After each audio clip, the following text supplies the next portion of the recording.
Okay, I'm going to get started by just welcoming all of you guys. Welcome to Wat Tung Yu. Nice to see everyone here this morning. Welcome to everyone who's joining online as well.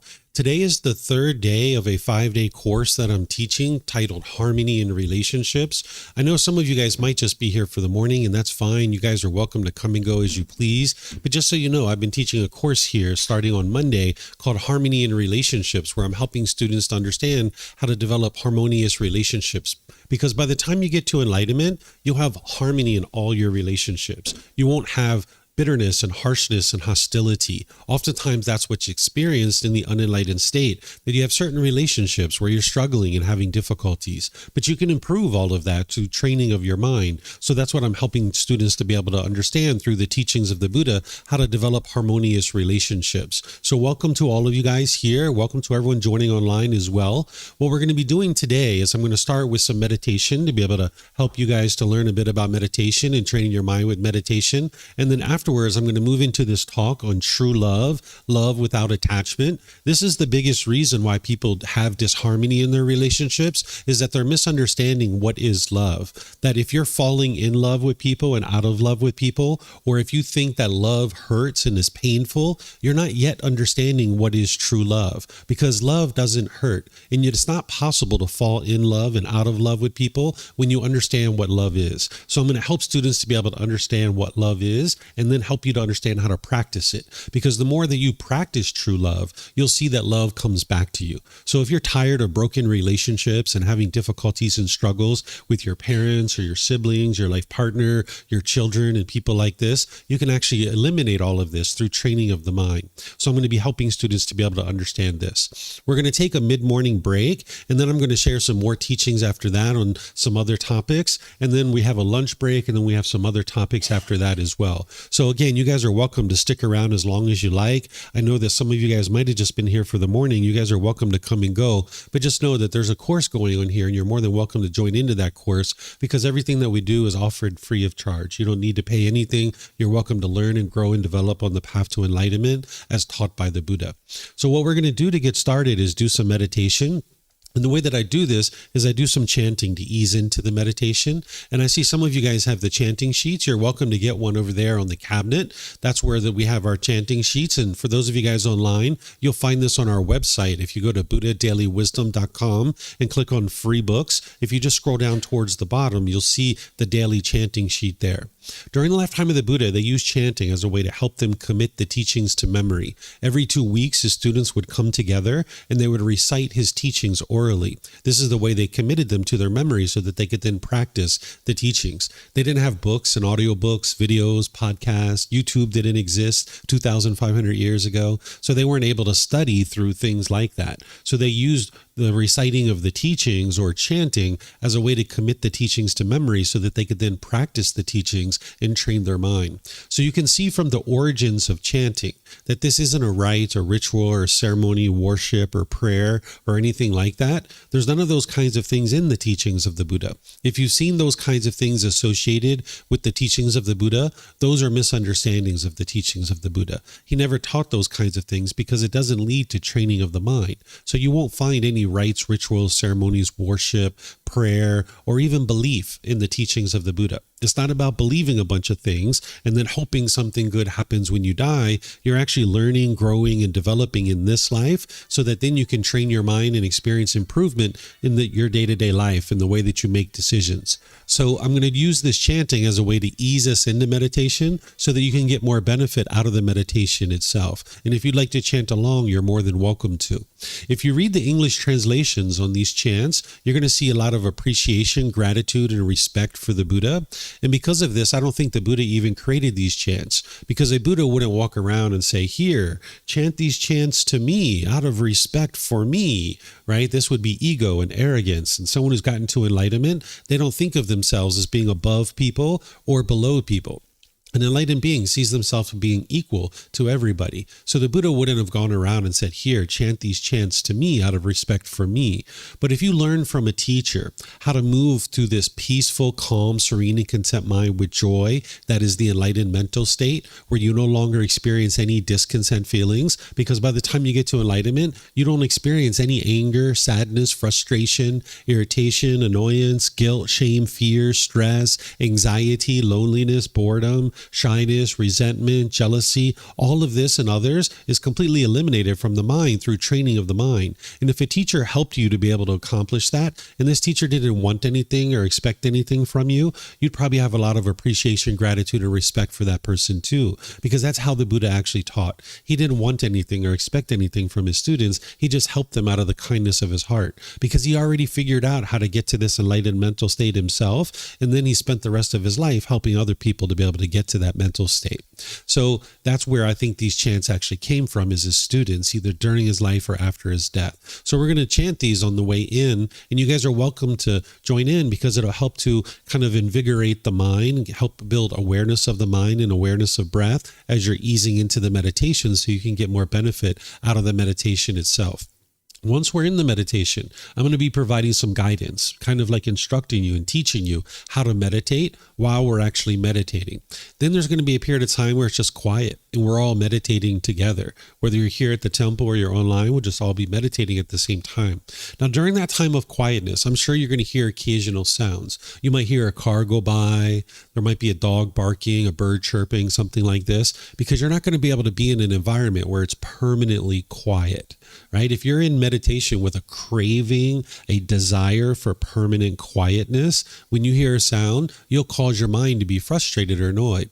But if you understand that the world around you is impermanent, it's constantly changing, and that's the way the whole world is constructed, then when you hear that sound, you'll know that this is the way the world functions. That sounds are going to arise, they're going to change, and then they're going to fade away.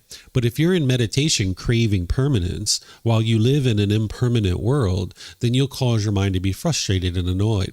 So during your meditation, just understand you're going to hear occasional sounds. Someone might cough or sneeze or something like that. This is all completely normal, and you can just rest at ease and be peaceful, knowing that this is normal. This is how the world functions. Then after that period of time of quietness, we're going to come out of that with some more chanting. And that's where I'll start today's class, helping you guys to understand true love, love without attachment. In terms of your body position for meditation, there's 4 positions that the Buddha taught.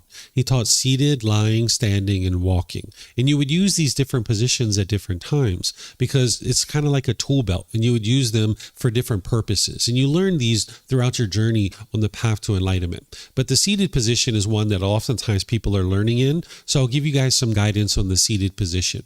That if you're sitting on the floor, in a chair, maybe if you're at home, you're on a bench or a sofa or a wheelchair, you can sit however you like. There's not just one fixed way to sit, because that would be permanence, and we live in an impermanent world. Everybody's body is different, and we're going to find different things to be comfortable, so you can sit however you like. The things that I'm going to share with you are just suggestions or recommendations, things for you to consider. So if you're on the floor, you might have some cushions under your rear. This will kind of soften the seat a bit. And if you're going to bring your legs together in the cross-leg position, you might just decide to do that lightly, because if they're real tight, it can impede the circulation and cause pain in the lower body. Some people like to put their legs off the mat. This gets your hips up in the air, and it lessens the angle at the hips, the knees, and the ankles, allowing the circulation to flow. The Buddha put his right hand over his left with his thumbs together, and he put this into his lap. If this is comfortable for you, you could use it, but it's not about everyone doing it the same way, because again, that would be permanence. There's other options here. Some people like to put their palms on their thighs or their knees. Some people put their palms up, or maybe just rest your hands comfortably in your lap. And the same thing's true for anybody who's in a chair or a bench or a sofa or a wheelchair. You can also sit however you like. Some people like to put their feet flat on the floor or lightly crossed at the ankles, but you can see me sitting here in a chair with my legs crossed, so this is an option for you as well. And then you can put your hands and arms wherever you like. In terms of your upper body, it's helpful if this is erect, with your sternum up and your shoulders back. It'll help keep the mind attentive and alert during the meditation, because this is a dedicated, active, purposeful training session where you're eliminating certain unwholesome qualities from the mind and you're cultivating certain wholesome qualities in the mind. So you'd like the mind to be attentive and alert during the meditation. Whereas if you were slouched, the mind would have a tendency to be dull or lethargic. But if you were real rigid, the mind could be overactive or uptight. So you'd like the upper body to be erect so that you can keep the mind attentive and alert and make it easy for you to breathe in through the nose and out through the nose. Today, we're going to be doing what's called loving kindness meditation. We're going to be starting with some breathing mindfulness meditation. You'll hear me guiding you in that. And then there's going to be a brief period of time of quietness. Then we're going to come back in with guidance for the loving kindness meditation. Then we're going to go back to breathing mindfulness, and we're going to come out with the chanting. This loving kindness meditation is meant to help you essentially rewire your mind, where your mind can be more loving and kind. Because as long as you're bitter and harsh and hostile in your relationships, that's all going to come back to you. You'll never get to harmonious relationships as long as you continue to be bitter and harsh and hostile. All that bitterness and hostility is actually coming from your own mind. This is why you can train it and eliminate it. So this loving kindness meditation, you're going to hear me saying affirmations out loud, like, may mom and dad be peaceful. And when you hear me say that, you would like to repeat that within your own mind on the out breath. And then you're going to hear me say, may they be safe. And then again, you're going to repeat that on the out breath. And then may they be well, and may they be free of discontentedness and the suffering that it causes. So we're not trying to change mom and dad here through our meditation. And we're not trying to invoke some special power to come and change mom.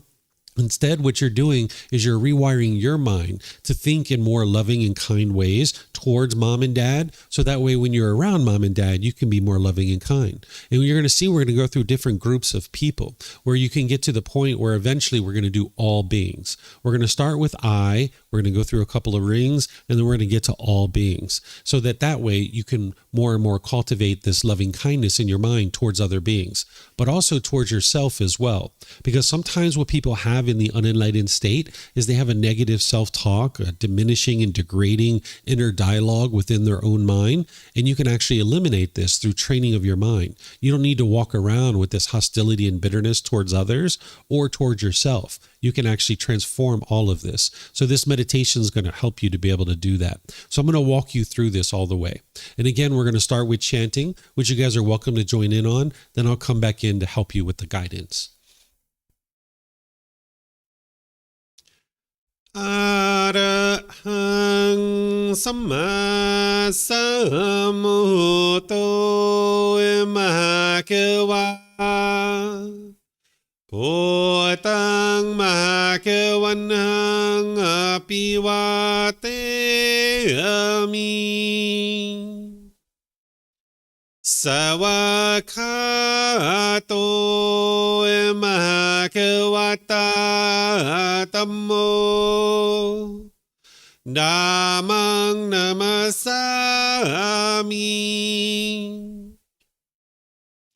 Supatipano Mahakavato Sawakasangko Sanghang Namami Namo Rasa Bhagavato Arahato Samma Sambuddhassa Namo Rasa Bhagavato Arahato Samma Sambuddhassa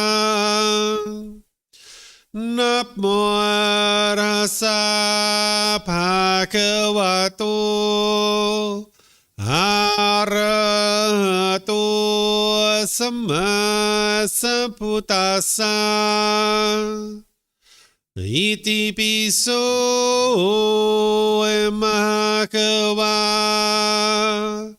Arahang Samma Sambuddho Vicacaranang Sammuno Sakato Rokavitu Anutero Purisa Dhamma sati sata tawa manu asana poto bhagavati.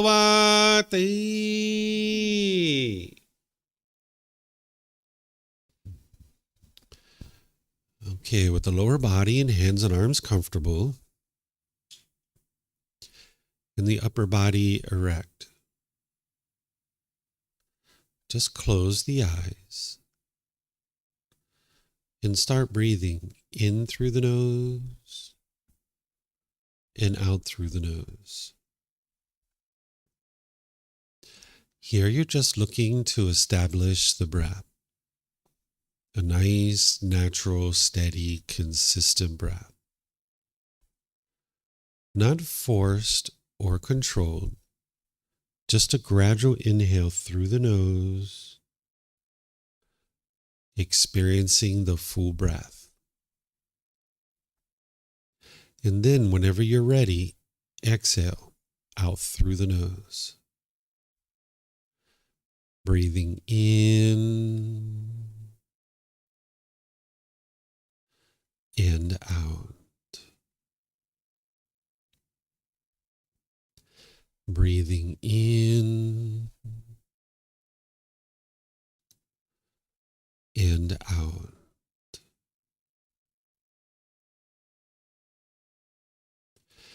Your breath may not match up with the guidance that I'm providing, and that's okay. This is your practice. I'm just here for guidance. You can use this voice as a reminder that whenever you get to the next inhale, breathing gradually through the nose, developing a nice, natural, steady, consistent breath. And then whenever you're ready, exhale out through the nose, experiencing the full breath. Breathing in and out. Breathing in and out. With the breath well established, start fixating the mind on the breath, either the sound of the breath coming into the nose or the sensation of air moving over the skin into the nose. The breath is the present moment. Fixate the mind on the breath, the present moment. Breathing in and out.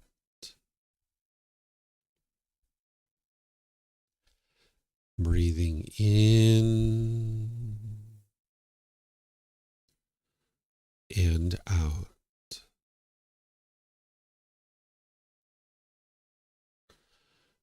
With the mind fixated on the breath, whenever you notice that it moves off the breath, cut that off, let it go, and come back to the breath, the present moment. No need to observe the thought, label it, judge it, analyze it, or even try to figure out where it's coming from. Whenever you notice that the mind is moved off the breath, cut that off, let it go, and come back to the breath, the present moment. Breathing in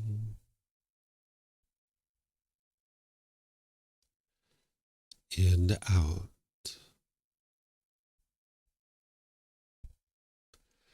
Breathing in and out.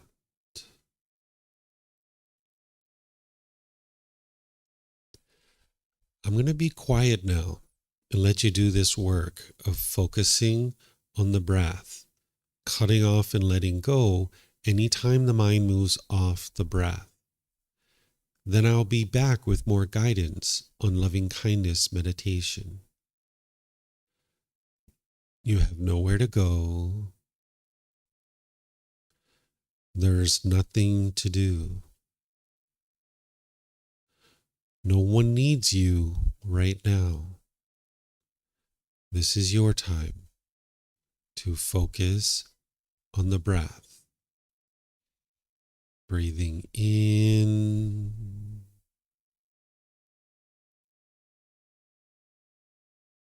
and out.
Continuing to breathe in through the nose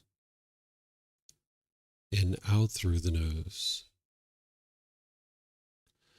Repeat these affirmations in the mind on the out breath.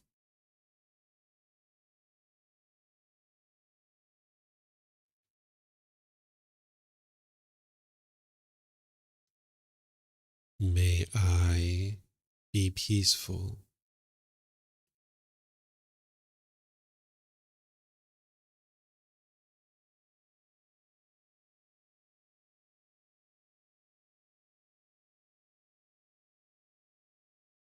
May I be safe.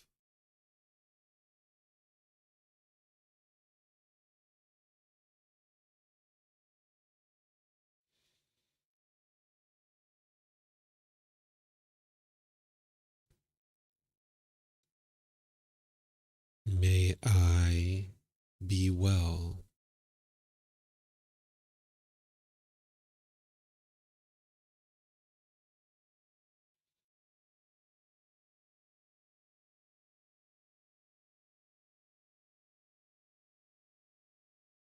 May I be free of all discontentedness in the suffering that it causes.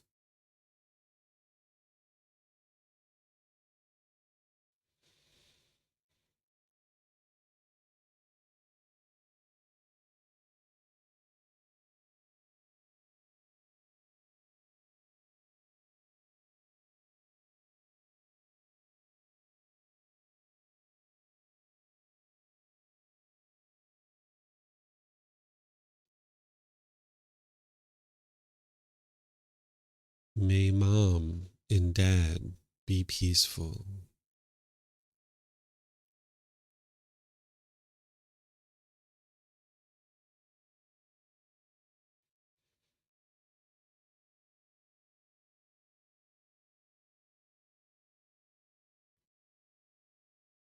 May they be safe.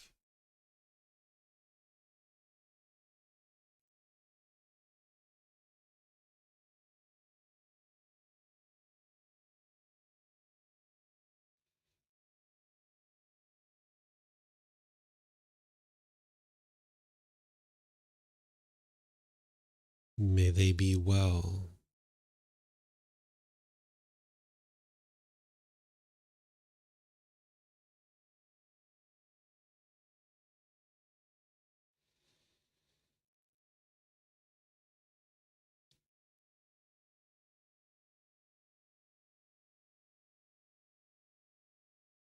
May they be free of all discontentedness in the suffering that it causes.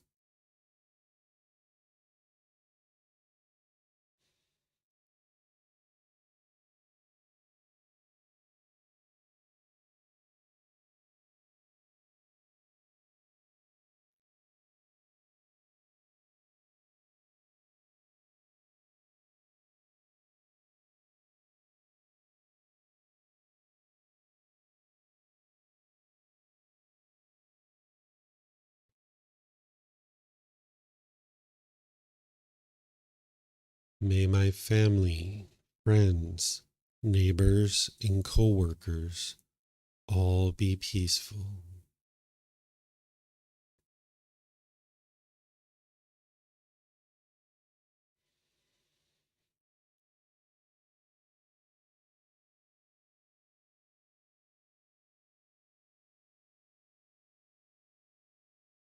May they be safe.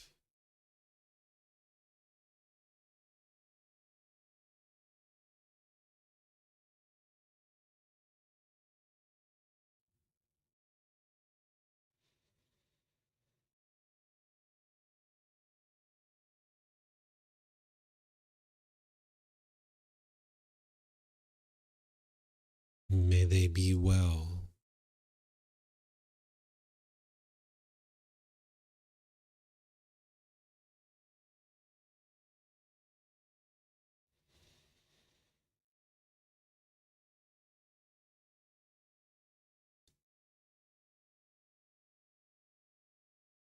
May they be free of all discontentedness in the suffering that it causes.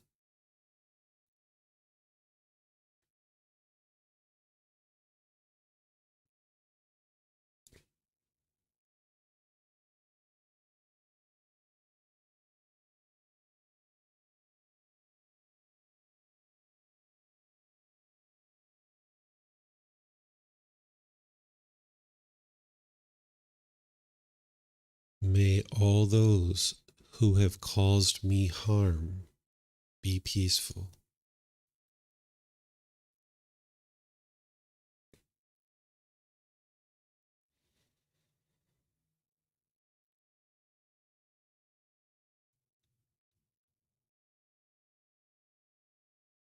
May they be safe.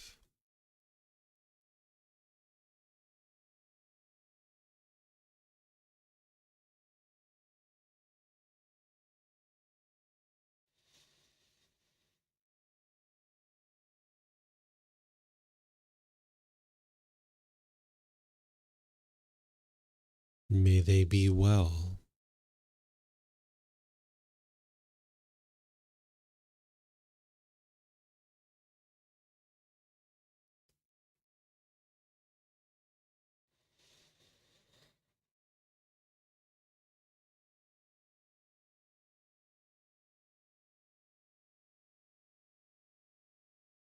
May they be free of all discontentedness and the suffering that it causes.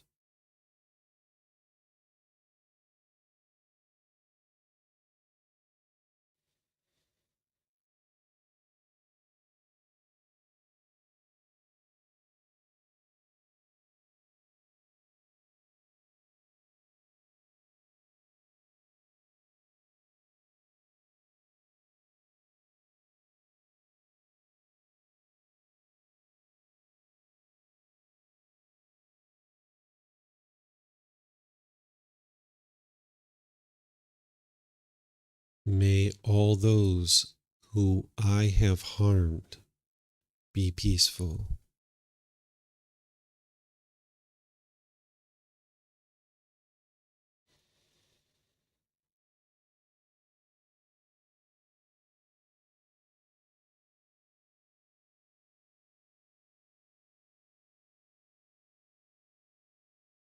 May they be safe.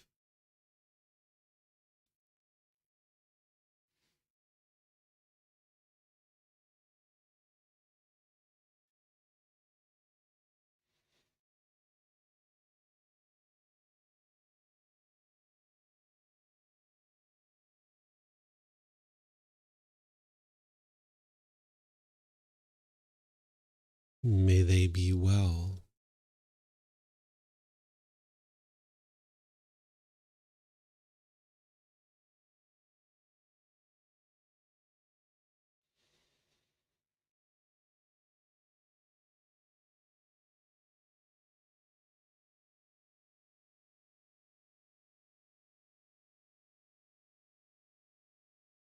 May they be free of all discontentedness and the suffering that it causes.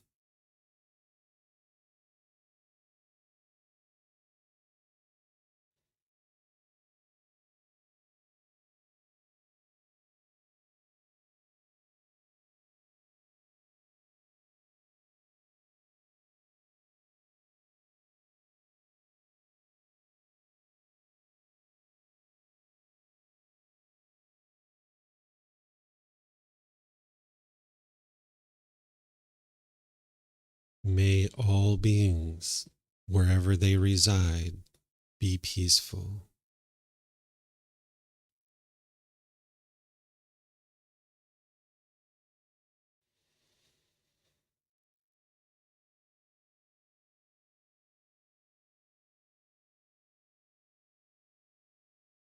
May all beings be safe.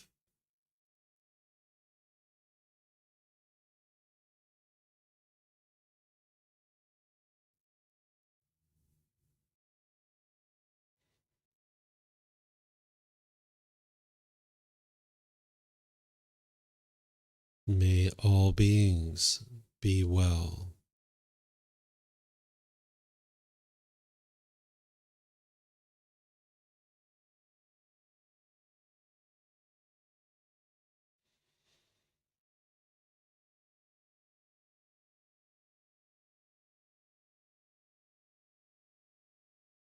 May all beings be free of discontentedness and the suffering that it causes.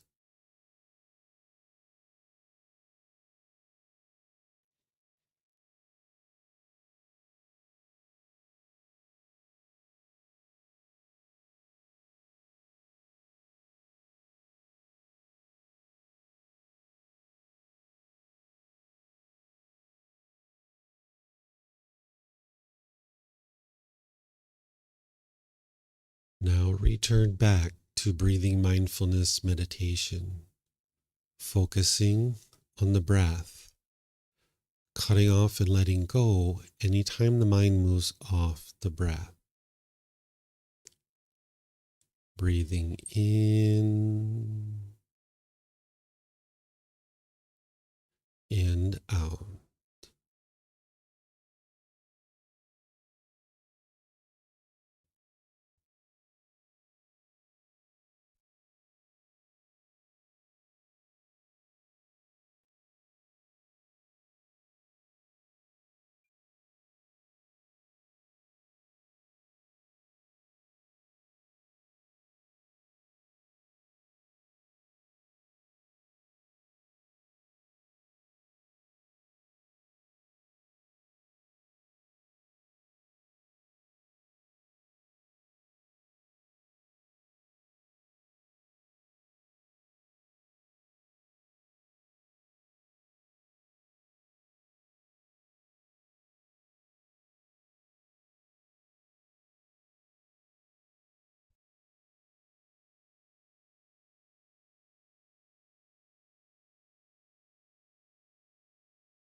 อะระหังสัมมาสัมพุทโธมหาเขวา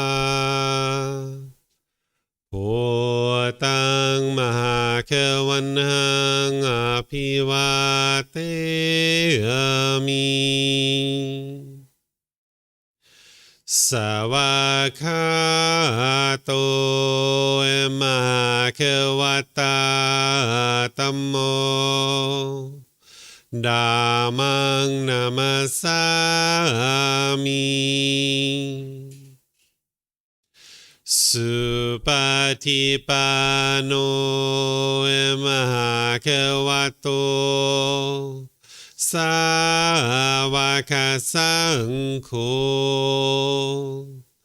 สังฆังนามามินะโมตัสสะภะคะวะโตอะระหะโตสัมมาสัมพุทธัสสะนะโมตัสสะภะคะวะโตอะระหะโตสัมมาสัมพุทธัสสะนะโมตัสสะภะคะวะโตอะระหะโตสัมมาสัมพุทธัสสะอิติปิโสมหาเขวาอะระหังสัมมาสัมพุทโธวิชาจารนังสัมมุโนสกัตโตโรกาวิตุ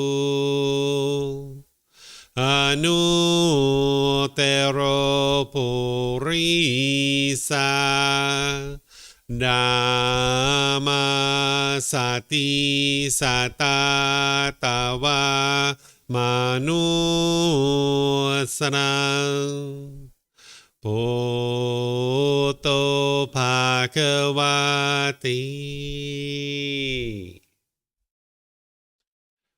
Okay, if you guys would like to slowly make your way out of meditation. Once again, welcome to all of you guys. Nice to see everyone here this morning. Welcome to everyone online as well.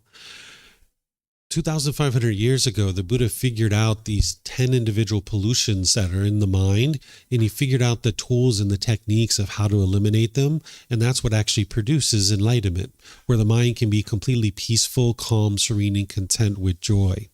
As I mentioned, by the time you get to enlightenment, you no longer experience any discontent feelings. An individual who's gotten to enlightenment no longer experiences any anger, sadness, frustration, irritation, annoyance, guilt, shame, fear, stress, anxiety, loneliness, boredom, shyness, resentment, jealousy. All of this has been eliminated from the mind by purifying the mind, by training of the mind, by uprooting these pollutions that the Buddha discovered in the mind.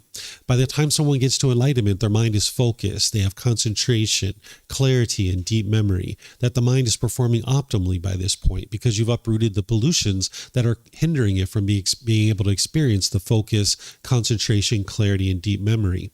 An individual's relationships are really blossoming. They're at ease. Your personal and professional relationships will all be harmonious by the time you get to enlightenment. You don't have that bitterness and harshness and hostility in your mind anymore. So that's not coming out through your intentions, your speech, and your actions. So because you're not causing harm to the people around you, you'll see that there isn't harm coming back to you. By the time you get to enlightenment, you don't even have a bad mood. It's physically impossible for you to experience a bad mood by the time you get to enlightenment because the causes and conditions that are producing this have been uprooted from the mind. And what a Buddha does is they figure out how to get to this mental state by themselves without the help of any teachers or any guides. That's the first criteria of what makes a Buddha a Buddha. They then dedicate the rest of their life to sharing those independently discovered teachings with countless people. And countless people will get to enlightenment during that person's lifetime. Then they will preserve their teachings in such a way that countless more people will get to enlightenment after their death. So one of these pollutions that the Buddha discovered about the unenlightened mind, oftentimes it's translated as ignorance. I tend to not use this word because a Buddha wouldn't refer to people in a derogatory and degrading way.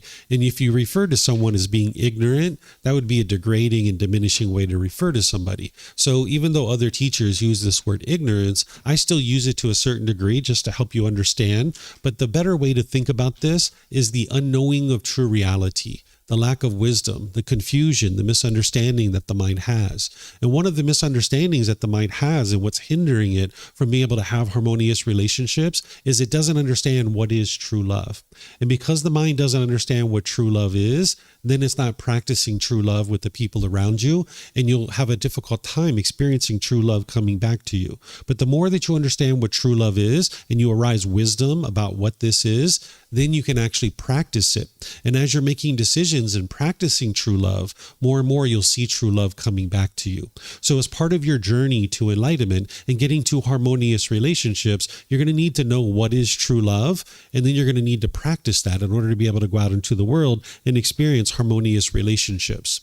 The way the teachings of the Buddha work is that you don't believe any of his teachings. You learn, examine, and investigate his teachings. That's what I'm going to help you to be able to do today, helping you guys to understand what is true love. But then you don't believe those teachings. You reflect on them to independently verify whether they're true or they're false. And then you practice his teachings, integrating them into your day-to-day life, starting to make decisions through this wisdom that you're cultivating. And that's where you see the improvement to the condition of your mind and your life. So as I mentioned, if you are thinking about love as you're falling in love and out of love with people, or if you think that love hurts and that it's painful, this isn't actually love. You're not understanding what true love is yet. So what I'm going to do is I'm going to help you to understand what it is that you're probably thinking as love. Then once we talk about that for a period of time, then I'm going to help you to understand what is true love. But in order to help you understand what is true love, I need to first meet you where you're at and help you to understand what it is that you're currently thinking is love so that you can see that is not actually love. So I'm going to be pausing a few times as I talk in order to open up the questions, because that's part of your journey to enlightenment. You're going to need teachers and guidance to be able to get clarification and understanding about what it is that's being shared. So if you're here at the temple and you would like to ask questions, we have microphones in the white bowl here in the middle of the room. All you need to do is get a microphone, take it back to your seat, turn on the microphone by pressing the gray button. You're going to see the lights come on, and you can just hold it up to your chin and we'll be able to hear you here at the temple, and they'll be able to hear you online as well. If you speak here without a microphone, they won't be able to hear you online. And then you can keep these microphones with you because you might have more than one question, or someone around you might have a question, and you can just share the microphone with them. Then if you're not using the microphone, if you could turn it off, that'll help us to not get feedback through the speakers. Anybody who's online, you can ask questions through Facebook, YouTube, and Zoom by putting that through the comment section, and I'll be able to see that. Or in Zoom, you can electronically raise your hand, unmute your microphone, and ask any and all questions you like that way. So first, let me help you to understand what's causing these painful feelings that you're experiencing when a relationship is over. Because oftentimes people think that is love, or that your care, that your concern, but that's not actually what's causing the painful feelings when your relationship is over. There's something called craving, desire, attachment, wants, and expectations. This is masquerading as love. It's not actually love. It's something that's causing all your discontent feelings, whether it's anger, sadness, frustration, irritation, annoyance, guilt, shame, fear, stress, anxiety, loneliness, boredom, shyness, resentment, jealousy. All these feelings are actually being caused by the same exact thing, which is within your own mind. It's not the outside world that's causing these feelings, but oftentimes because of the mind's lack of wisdom, that ignorance or unknowing of true reality, the mind will walk around believing that it's other people who are causing you to be angry or sad or frustrated or any of these other discontent feelings. But you need to be able to see the wisdom and the truth to be able to get to the point where you can eliminate these feelings. If you continue to believe or think that it's other people who are causing you these feelings, you'll never actually be able to eliminate them, because you'll be pushing people away. You'll be bitter, harsh, and hostile to them, and you'll put your expectations on them and try to control them and force them to do things your way. And your mind's never going to get to peace and joy that way. So the Buddha shares his very first teaching. It's called the Four Noble Truths. And in this very first teaching of the Buddha, in 4 simple statements, you can understand what is the problem in the mind, the cause of the problem, the elimination of it, and the path forward. The first noble truth, the problem that the Buddha discovered in the mind, is that every unenlightened being will experience discontentedness. These are conditioned feelings, that the mind is going to experience pleasant feelings like happiness, excitement, elation, thrill, exhilaration, euphoria, but then it's going to experience painful feelings like anger, sadness, frustration, guilt, shame, fear, stress, anxiety, all these different painful feelings. It's very painful to experience those. Then there's something called neither painful nor pleasant feelings. This is like shyness or uncomfortableness or dissatisfaction. This is the problem that every unenlightened being is experiencing. Your mind is shaken up. In any given situation, your mind goes up and down and up and down. It's shaken up, and you're not able to make wise decisions in those situations. So this is the problem that each unenlightened being is experiencing. It's experiencing what's called conditioned feelings, that based on some condition, you're then going to have a feeling, whether it's pleasant, painful, or neither painful nor pleasant. The second noble truth is explaining the cause of these discontent feelings is craving, desire, attachment, wants, and expectations. The mind is craving permanence, when in reality you live in an impermanent world. So for example, you could be in a relationship with someone, and when you guys first get together, you're so happy, you're so excited. You got this new person in your life. They're showing you affection. They're maybe calling you or sending you text messages and checking in on you. Maybe you're going out to dinner or the movies. Maybe you're going to the park. Maybe you're having great conversations, getting to know this person. Maybe you're even having intimate contact, like sexual contact. And wow, everything's so pleasurable at the beginning. But then as time goes on, there's expectations that you have of this person, wanting them to be a certain way. And then there's certain expectations that they have of you, wanting you to be a certain way. And you can't meet their expectations permanently because the world is impermanent, and they can't meet your expectations permanently. So now you guys might break up. And when you guys break up, this might be where your anger really comes in, your frustration, maybe even loneliness or boredom, or you start missing this person. This isn't your love that's causing this. This is the mind holding on and craving permanence, wanting this relationship to be permanent, when in reality, this relationship is impermanent. Ever since the beginning of the relationship, it was always going to end someday. Even if you guys were together for the rest of your life, more likely than not, somebody would have died first and the relationship would have been over. But the mind was craving permanence, wanting this relationship to be permanent. And when you guys were together, there was a certain amount of comfort in that. But then when you guys broke up, the mind didn't understand impermanence. So the mind was holding on and craving this relationship to be permanent. And your mind didn't like this impermanence that it was experiencing. You can see this if you've had people close to you that have died, like grandma or grandpa or mom or dad or brothers and sisters or people like this, that the mind is craving permanence. That as long as grandma and grandpa are alive, your mind's getting what it wants. So it experiences pleasant feelings like happiness, excitement, elation, thrill, exhilaration, or euphoria. But when the mind's not getting what it wants, it gets those painful feelings like anger, sadness, frustration, and others. You might have grieved or had sorrow when grandma and grandpa died. The only thing that's happened here is that because of birth, grandma and grandpa had to die. This is impermanence. That's all that's happened, because everything around you is constantly changing. Everything is impermanent, but the mind craves permanence.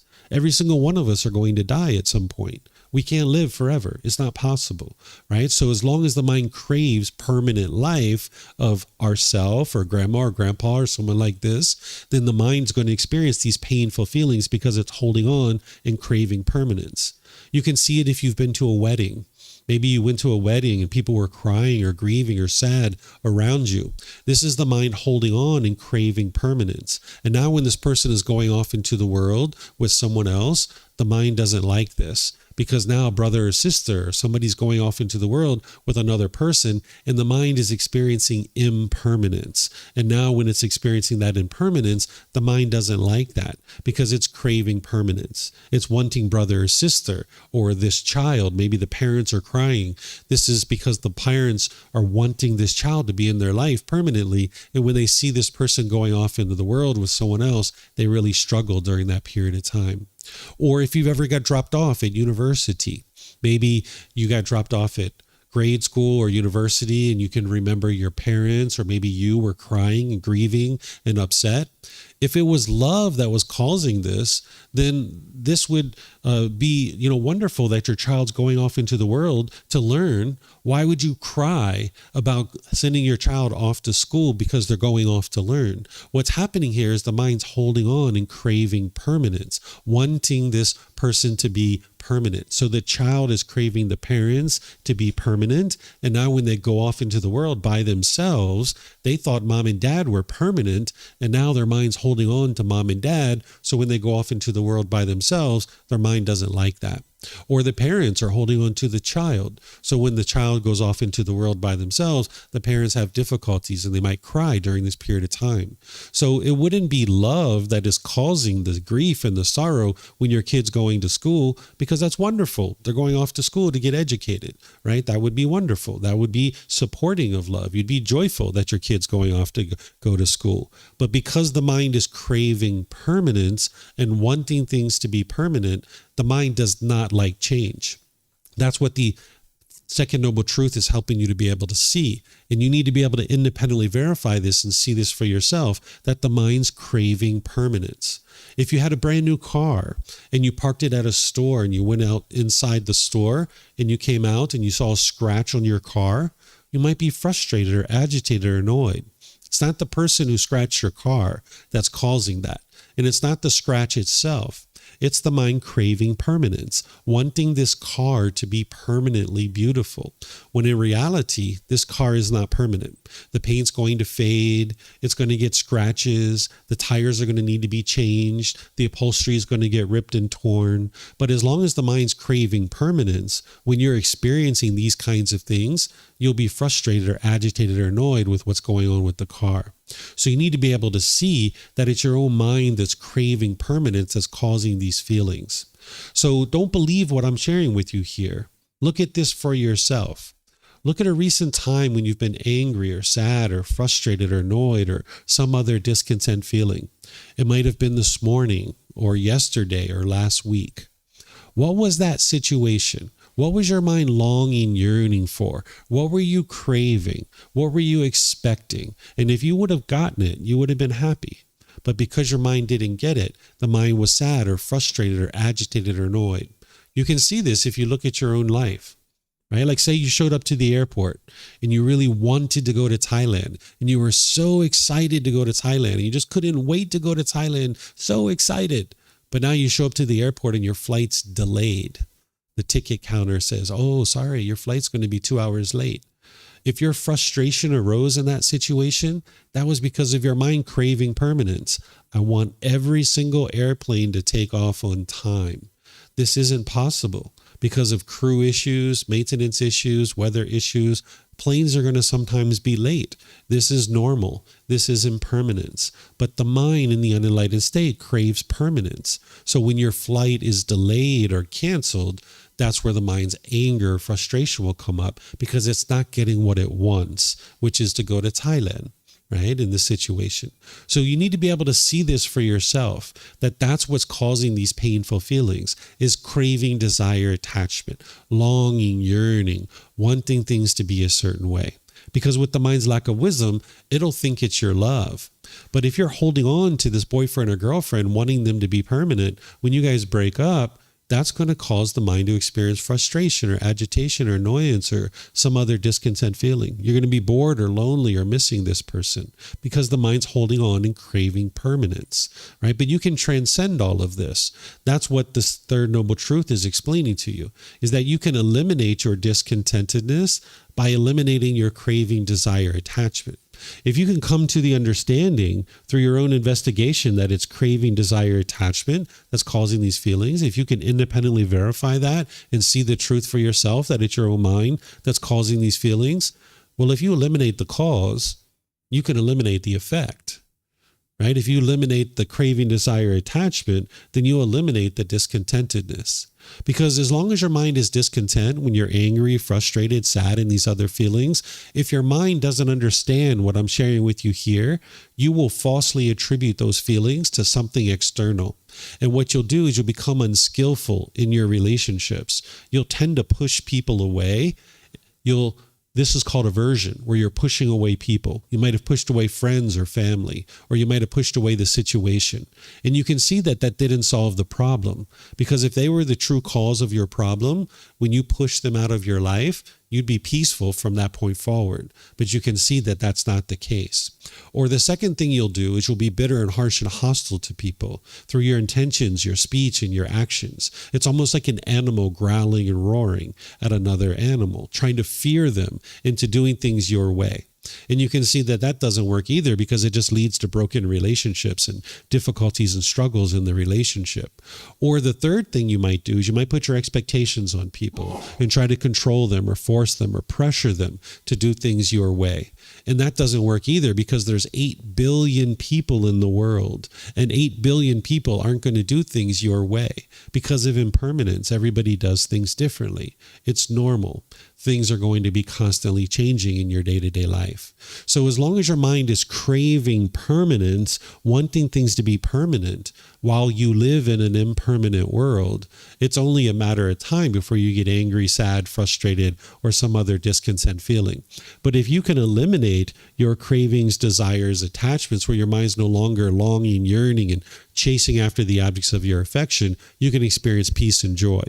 But oftentimes when I talk about this, people think, well, if I'm not chasing and I'm not craving and longing, yearning, wouldn't I be all the way over here on the other side where I'm dull and lethargic and lazy and unmotivated?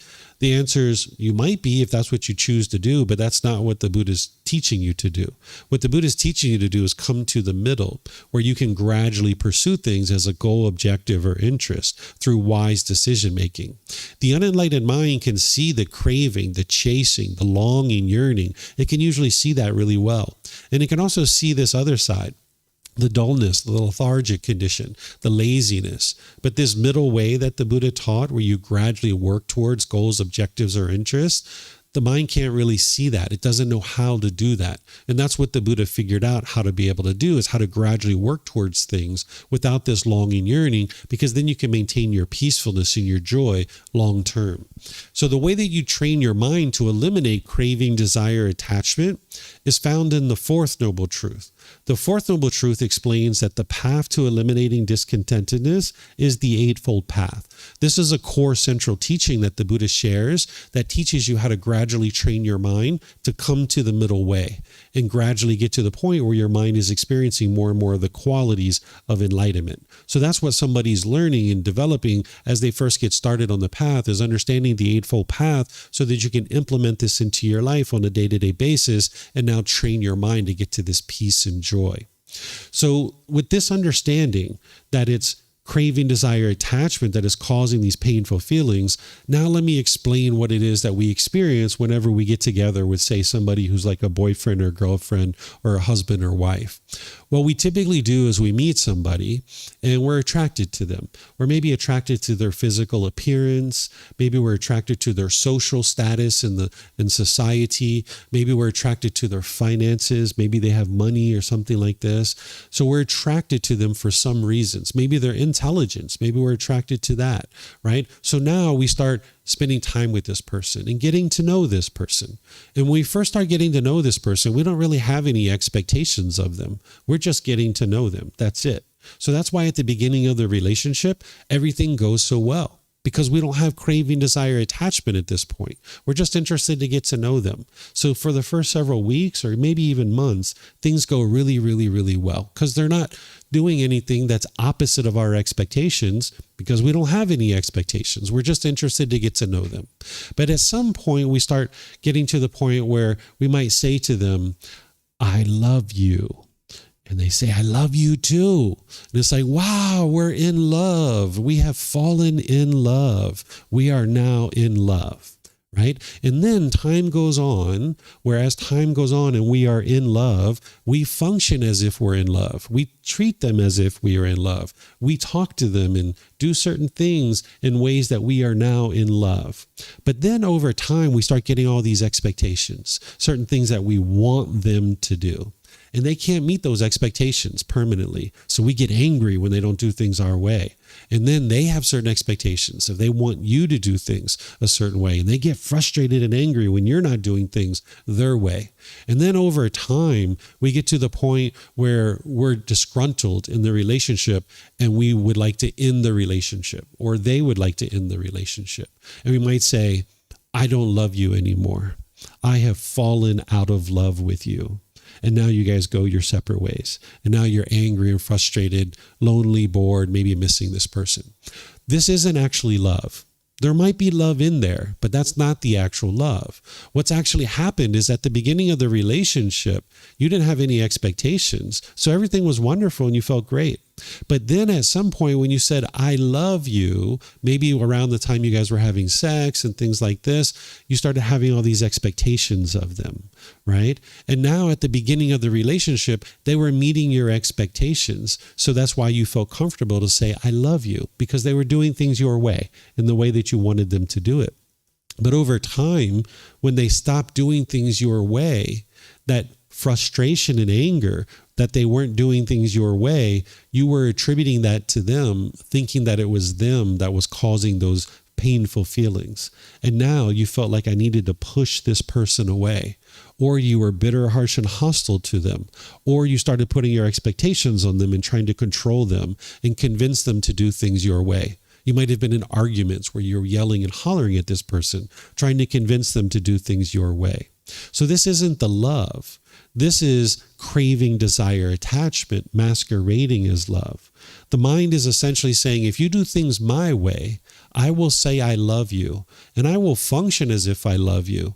But if you stop doing things my way, all bets are off. I don't love you anymore. I can't continue to treat you this way because you're not doing things my way, right? This is not love.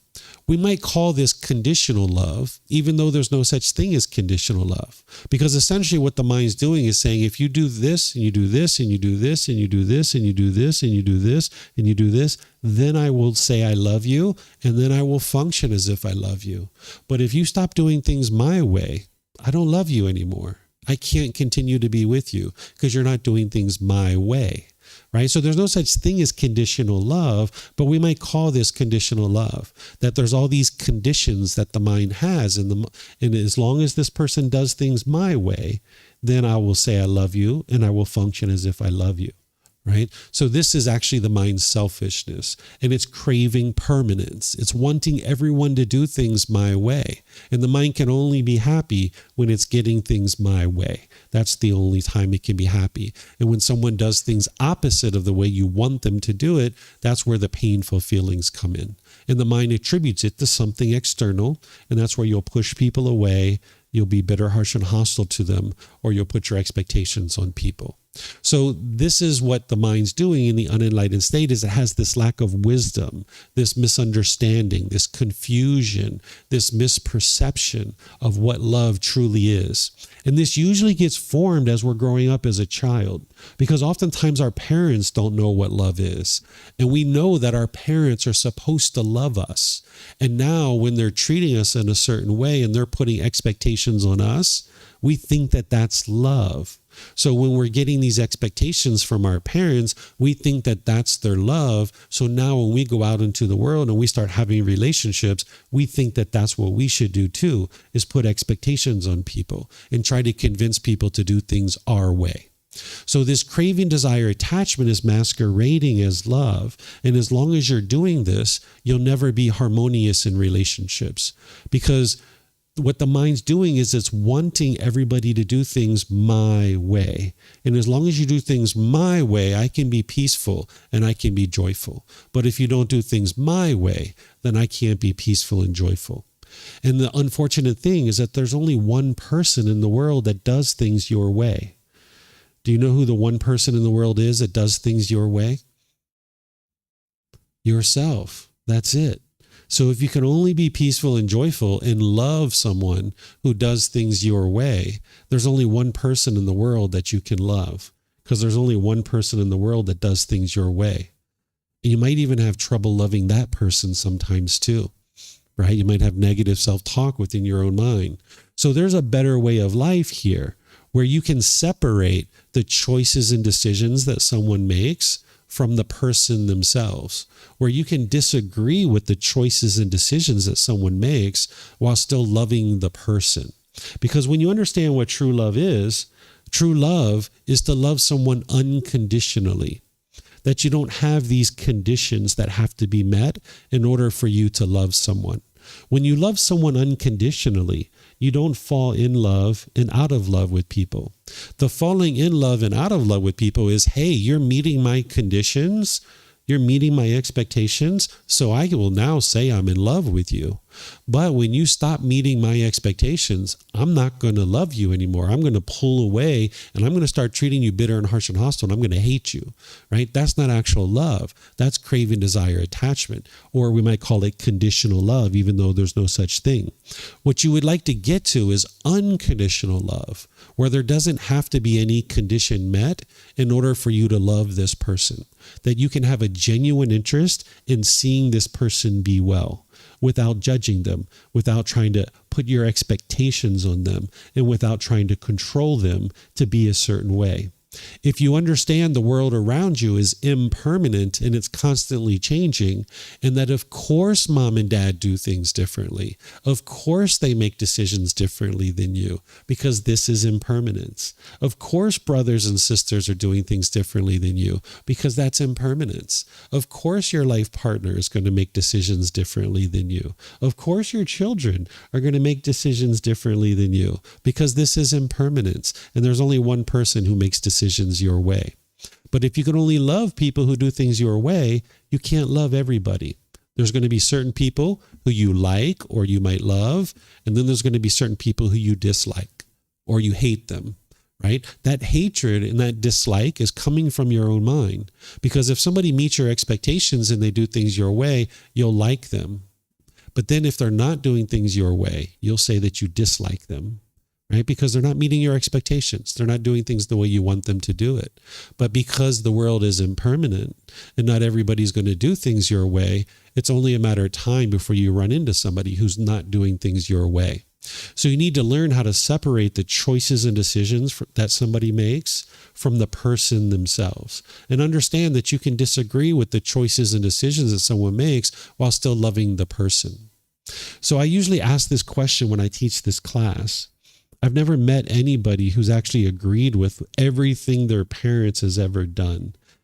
Have any of you guys ever agreed with 100% of everything your parents have ever done? Can I see a show of hands? Anybody? I've never met anybody who's agreed 100% with everything their parents ever did, right? So you're not going to agree with the things that people do. That's their choices and decisions. That's impermanence. But we can still love the person, right? Meaning we have a genuine interest in seeing them be well, while disagreeing with the choices and decisions that they make. So I don't suggest you do this, but let's just say you went out and actually murdered someone today, and you called me from jail and you said, hey, David, I need your help. Can you come see me? Sure, I'll come see you, right? I disagree with the choice and decision. I disagree with the murder, but I still love you as a person, right? There's nothing that you've done in order to earn my love. So there's nothing you can do for me to stop loving you. Right? If you murdered someone, that's a choice that you're making. And I can disagree with that choice while still loving you as a person, right? That as a person, that I can have a genuine interest in seeing you be well. right? And that's what it means to have love towards someone. But if you have a certain craving, a certain desire, a certain want, a certain expectation, you can only love people who do things your way, right? And you'll have the anger and the frustration and agitation and annoyance. So this is what true love is to love someone as they are. Disagree with the choices and decisions that someone makes while still having a genuine interest in seeing them be well. Not having conditions that have to be met in order for you to have love and kindness and care for this person. Because the anger, the hatred, the ill will that's in the mind, it's only causing harm within your own mind. That if you hold on to your anger, hatred, and ill will, it's just causing harm to your own mind. Sometimes people hold on to resentment and hostility towards others, thinking that you're getting back at this other person. The only thing that's happened is you had certain expectations and they didn't meet your expectations. So now you're angry at them because they didn't do what you wanted them to do. And now you might hold on to that resentment, thinking that you're getting back at the other person. Where in reality, this is like holding on to a hot coal and trying to burn somebody else, when in reality, the only person getting burned is you. So as long as you hold on to the resentment and the hostility in the mind, it's just causing harm within your own mind. And you can get free of that. So this meditation that we just did, this loving kindness meditation, is essentially rewiring the mind where you can be loving and kind to all the people around you. And we start with ourselves, loving oneself, because oftentimes people have difficulties doing that. You might have diminishing or degrading self-talk within your own mind, or this inner dialogue where your mind is speaking in ways that is unkind to yourself. So that's why we start that meditation with, may I be peaceful, safe, well, and free of discontentedness. You're essentially rewiring your mind to be more loving and kind to yourself. Right? This isn't asking for some higher power to come and change you. It's actually doing the work, the inner development to change your own mind. And now if you can start having a more loving and kind relationship with yourself, then you can learn how to go out into the world and be more loving and kind with the people around you through your intention, speech, and actions. Because as long as you put out the bitterness and harshness and hostility in your intention, speech, and actions, that's all just going to come back to you. And you would like to get to the point where you're no longer doing that. So this meditation is essentially like filling up your gas tank so that you can then go out into the world and be loving and kind through your intentions, your speech, and your actions. And this is where the real transformation is occurring. Oftentimes people think the way to change your relationships is to change the other person, because the mind's perceiving this anger that you're experiencing is coming from something external. So the mind thinks, if I can just get mom and dad to do things my way, then everything will be perfect. So let me work on them. Let me try to get them to do things my way. Or let me try to get brothers and sisters to do things my way. That's what the mind's trying to do. But you'll never get to peace that way, because you'll never be able to convince 8 billion people to do things your way. It's just not possible. So you can do this inner work with the loving kindness meditation to essentially rewire your mind. But then you need to go out into the world and be loving and kind through your intentions, your speech, and your actions. And that's where the Eightfold Path comes in. There's a core central teaching that the Buddha shares that helps you understand how to go out into the world and speak in wise ways that isn't causing harm and damaging in your relationships. So there's certain relationships that you might have right now in your life that are problematic, that you're struggling in, that there's difficulties in, and you might decide to end those relationships and just move on, right? You don't need to actually go to the person and tell them that you're no longer going to be spending time with them. You can just gradually kind of drift away and just gradually move on in your day-to-day life. But then there's a second category of relationships. These are people that you're currently in relationships with, but you're more committed to these relationships. And you'd like to see an improved relationship here. But in order to be able to do that, you're going to need to step away from the relationship, work on your own mind, train your own mind to be more loving and kind and not have all these expectations of that person, so that then you can re-enter into the relationship and now you'll be in a better place. Then there's a third category of relationships. These are brand new people that you haven't even met yet. You don't even know what their names are. And if you learn how to be loving and kind and you train your mind in the way that the Buddha teaches, when you meet these new people, you'll only ever be loving and kind, and you won't put your expectations on them. You won't control them or try to force them to do things your way. Because as long as your mind's doing that, they're going to feel pressured and they're going to choose to leave out of the relationship. So these are the three categories of relationships in the way that you can clean this up as part of getting to harmonious relationships. Is there certain relationships you're going to need to let go of and just move on from, realizing that you're not really committed to the relationship and there's too much bitterness and hostility on one side or the other, and it's better to just move on. Then there's a second category where you're going to need to step away, train your own mind for a bit, and then come back into the relationship, and now you'll function better.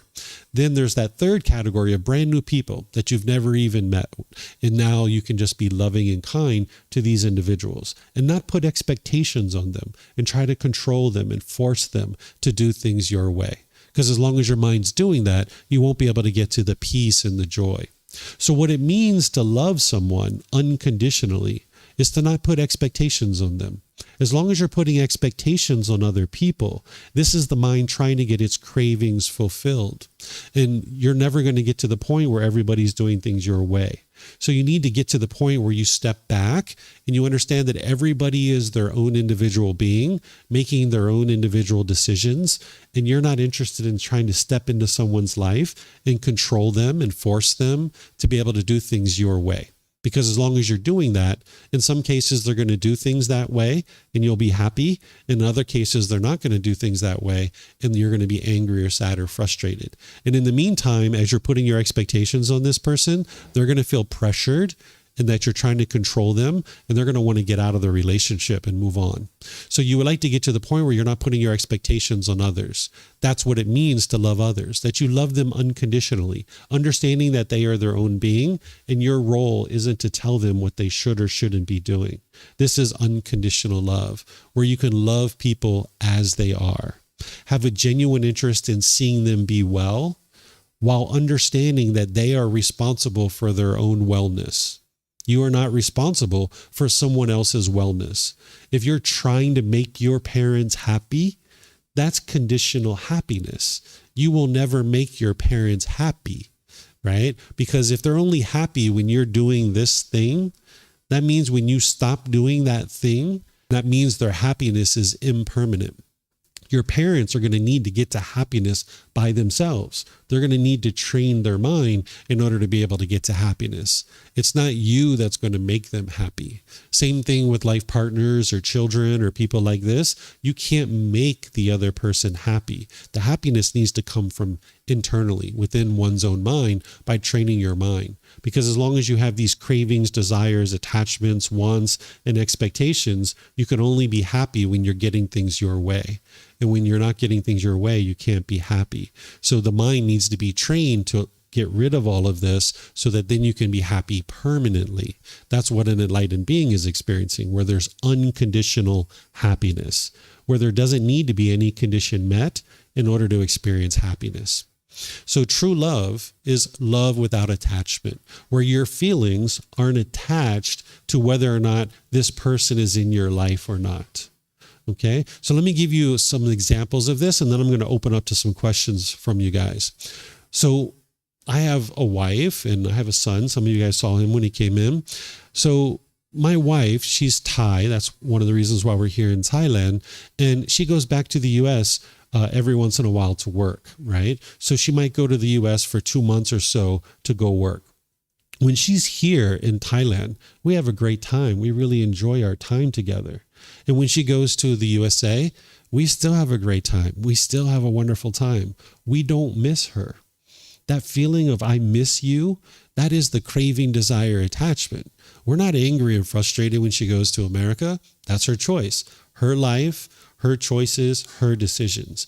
But if our feelings were attached to mom, that means we can only be happy when she's here, because our mind is craving permanence and we're holding on to her. And now we can only be happy when we get what we want, which is to mom to be with us. And when mom's away from us, our mind really wants her to be with us and she's not with us. So our mind's not getting what we want. So therefore we can't be happy. We're frustrated or angry or we're missing this person.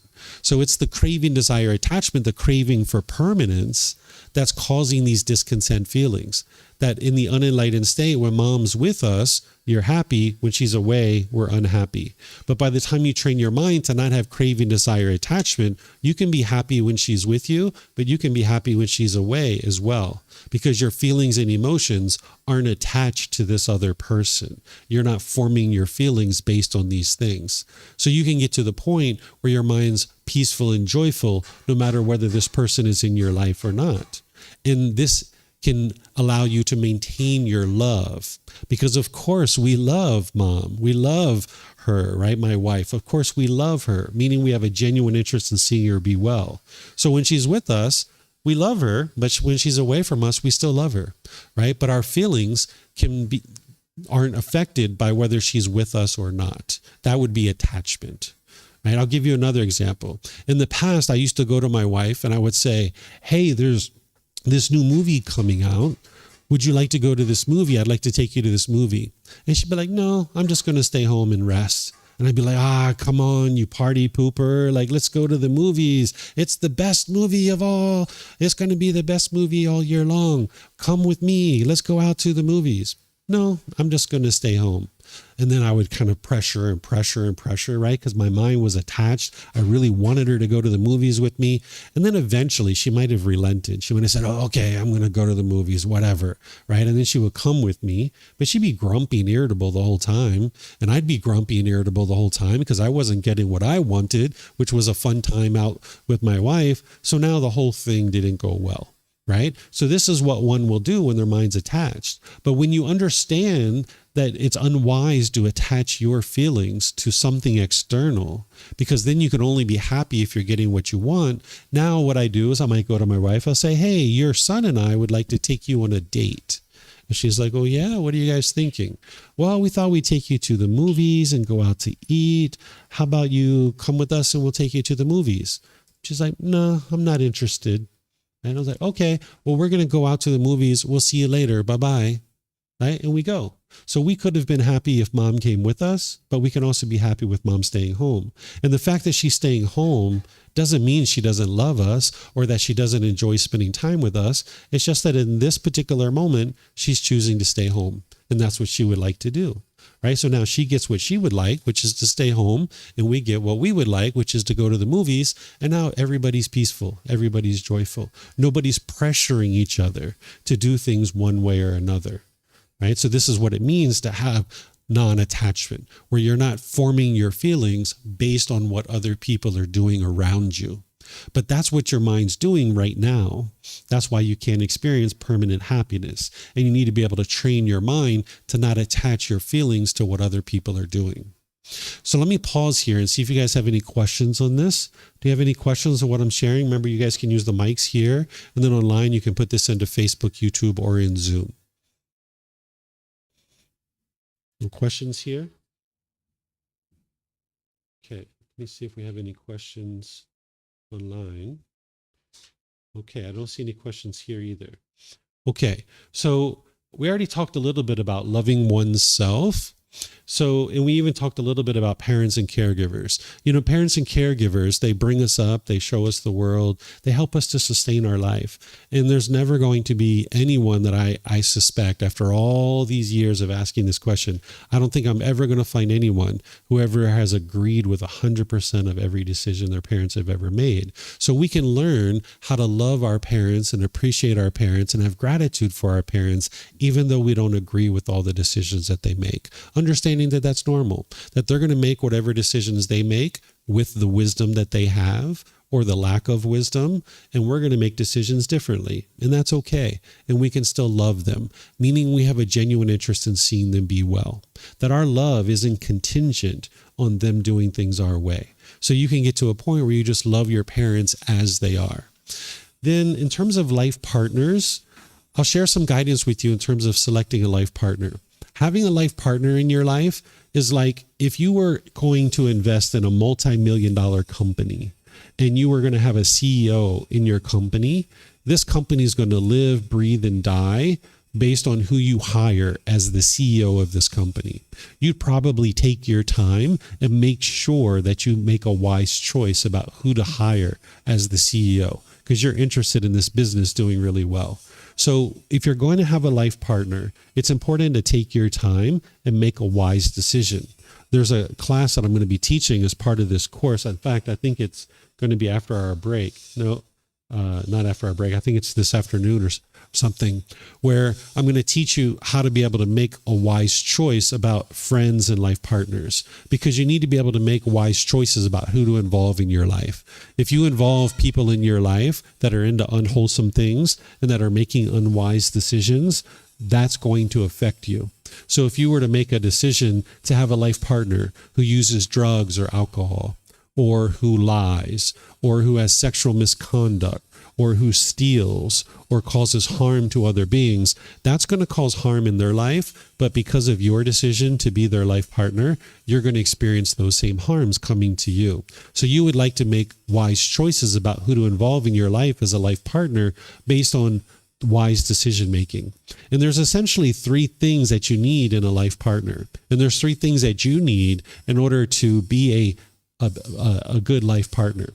The first thing is you need a life partner who understands that they are not perfect, that they're a work in progress, that they have work to do. Then you're going to need a partner who doesn't blame you for the feelings that they're experiencing. If your life partner is blaming you for the feelings that they're experiencing, then it's just going to be constant blame, and they're not understanding what's truly causing their anger, sadness, frustration in others. And then the third thing is you need a life partner who's willing to do inner work, growth, and development, and is taking the steps to actually be able to do that, right? So you need someone who understands they're not a perfect being, they are imperfect, they have some work to do. You need someone who understands that you are not causing their anger and sadness and frustration. It's their own mind that's causing that. And you need someone who's willing to do the work to improve and grow and develop in their day-to-day life. If you don't have these three things, then what you're going to have is you're going to have a partner who thinks they're perfect. You're going to have someone who's blaming you for the things that they experience in their day-to-day life. And you're going to have someone who's not willing to get help and improve what they're experiencing on a day-to-day basis. So that means they're stuck. And if you're having a relationship with them, you're stuck too. So you're not interested in being stuck. You would like to have someone who's growing and developing and becoming a better person, realizing that they're not perfect, realizing that you don't cause their feelings, and they're willing to get the help and grow and develop in life to be able to become a better and better person. So if you have these three criteria, you can rock and roll with this person. You can build a wonderful life with this type of person, right? But if you have the opposite, you're not going to be able to build a wonderful life with this person because they think they're perfect, right? And they're going to be blaming you for all the problems that they're experiencing, and they're not willing to get any help, right? So these are the three things that you would like to be able to find in a partner. And you would also like to be this kind of partner too, where you understand that you are not perfect, that you learn the Four Noble Truths and understand that the feelings that you have in your mind, they're actually being caused by your own mind, not your life partner. And you'd like to be willing to be able to get the help that you need to improve and grow and develop and become a better person. Because if you don't have these three things, you're stuck. You're not cultivating wisdom, and you're just going to have broken relationship after broken relationship after broken relationship. But there's help for you, and you can get that help if you'd like. Okay? So this is all that I have to share with you guys on this particular topic. I have other topics that I'm going to share throughout the morning and this afternoon. If you guys would like to come back and learn more, you're more than welcome to. This topic of practicing in a world of the unknowing, relationships with non-practitioners. This is where I'm going to teach students about how to have relationships with people who aren't practicing these teachings, right? Because not everybody in the world is practicing these teachings. So I'm going to share that with students.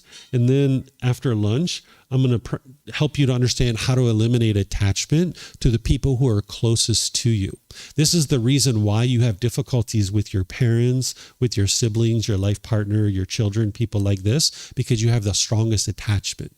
Your friends and your acquaintances, those relationships are going wonderful, perhaps, right? Because you don't have attachment in those relationships, or at least it's not as strong.